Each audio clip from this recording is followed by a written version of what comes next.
Thank you, Chairman, and good afternoon, Chairman Fleming, Ranking Member Lowenthal, and members of the subcommittee. My name is Ian Somerhalder. I am an actor and president of the Ian Somerhalder Foundation, which is a not-for-profit organization that is dedicated to empowering, collaborating, and educating with people and to help them collaborate and impact the planet positively and its creatures. I'm grateful to say that I was also just named United Nations Goodwill Ambassador to their environmental programs. I would like to thank the subcommittee for giving me the opportunity to speak here today, and I'd like to especially thank Chairman Fleming, who represents my home state of Louisiana. So thank you, sir. I'm honored to be here, able to speak today to the need for redoubled efforts to protect rapidly declining populations of African elephants.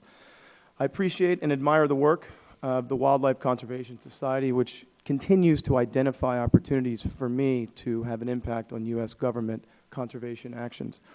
Some of you might remember my last testimony from 3 years ago when I first had the honor of addressing this subcommittee in support of a multinational species conservation funds, MSCF.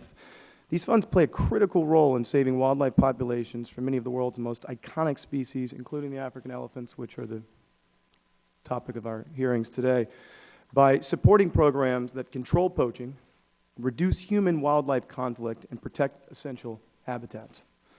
The MSCF are due for reauthorization, and I encourage the subcommittee to take up the bipartisan bills to extend these important programs. I would also urge the subcommittee to extend the MSCF semi-postal stamp, enabling the public and empowering them to provide funding for anti-poaching activities.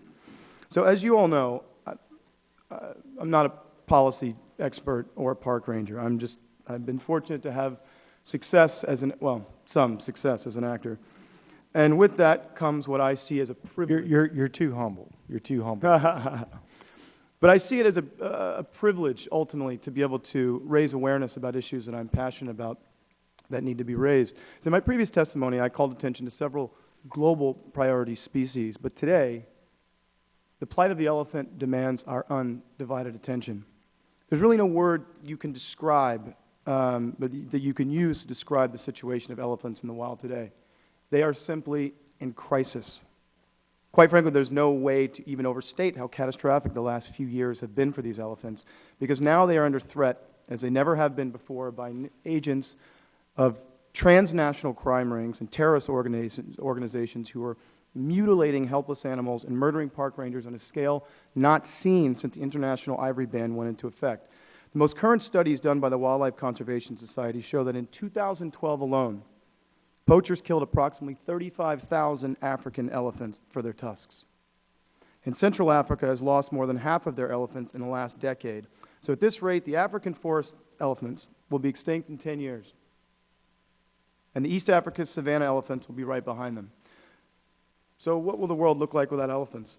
I think the question that we should ask ourselves is, how can we actually justify allowing this species, which is considered as intelligent as dolphins and great apes, to go extinct?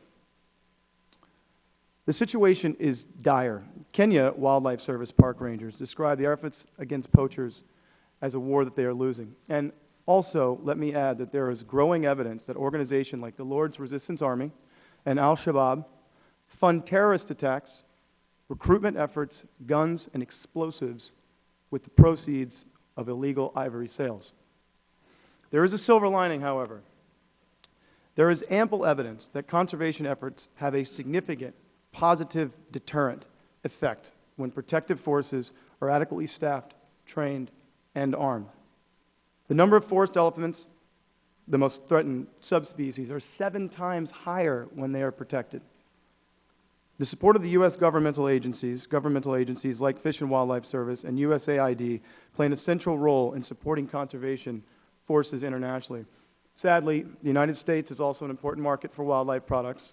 In 1988, this Congress led the world by banning the commercial ivory trade. And it's time for us to take on the mantle of leadership once again. Continued vigilance by U.S. Fish and Wildlife Service is critically important.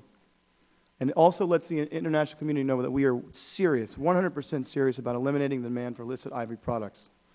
This is an issue I know that the American public deeply cares about, because when I talk about this on social media, the retweets and favorites on Twitter number in the tens of thousands, and in Facebook, hundreds and hundreds of thousands. So we know that this is important to the people. The outpouring of emotion is strong and the message is clear. We, the people, look to you to enforce tough laws and build global partnerships to address wildlife crimes. As Jacques Cousteau said, we protect what we love. So on behalf of the N. Somerhalder Foundation, I urge the subcommittee to work with the U.S. Fish and Wildlife Service and the administration to quickly move ahead on tightening the ban on commercial ivory trade so that the United States can once again show its leadership in saving the African element. Thank you for this opportunity to testify, and I look forward to any and all of your questions.